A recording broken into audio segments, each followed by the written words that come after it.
Anna and Elsa prepare themselves to lend their strength to the upcoming conflict. Their hope is to take a base past its breaking point, but they could use some help. So they turn to a trusty sidekick to help and bring forth Jack Skellington. Wait, that can't be right.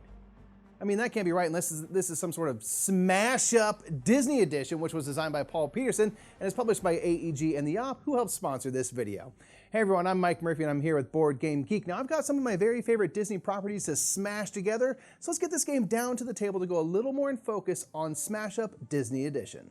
In Smash Up Disney Edition, each player will choose two different Disney tales to smash together to form a deck of cards with a unique combination of characters and abilities. This version of Smash Up, which is compatible with all other Smash Up sets, features decks of cards from Big Hero 6, Frozen, Mulan, Beauty and the Beast, The Lion King, The Nightmare Before Christmas, Aladdin, and Wreck-It Ralph. Each player will play with a deck featuring a combination of these two stories. Each famous tale will provide players with characters from that story along with action and ability cards that are thematically tied to their story. On a turn, the active player can play one action card and/or one character card. These cards will be played to bases in the center of the table.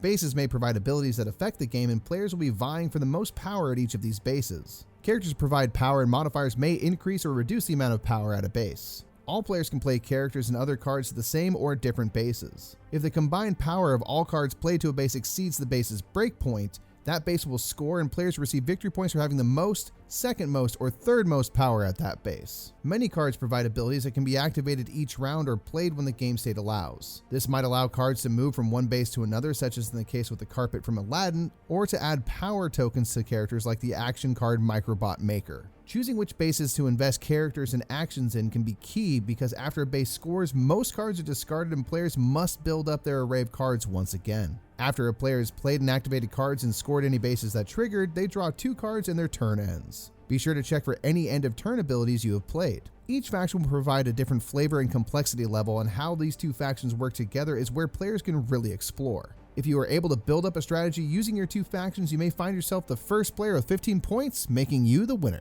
Smash Up Disney Edition gives players some familiar faces to use and can be played as a standalone game, or it can be put together with any other Smash Up sets, adding to the already infinite number of faction combinations. And if you feel like smashing up some of your favorite childhood stories, be sure to check out its page at BoardGameGeek.com. And until next time, I'm Mike Murphy. I've been here with Board Game Geek, and we've been going in focus on Smash Up Disney Edition. Have a great day.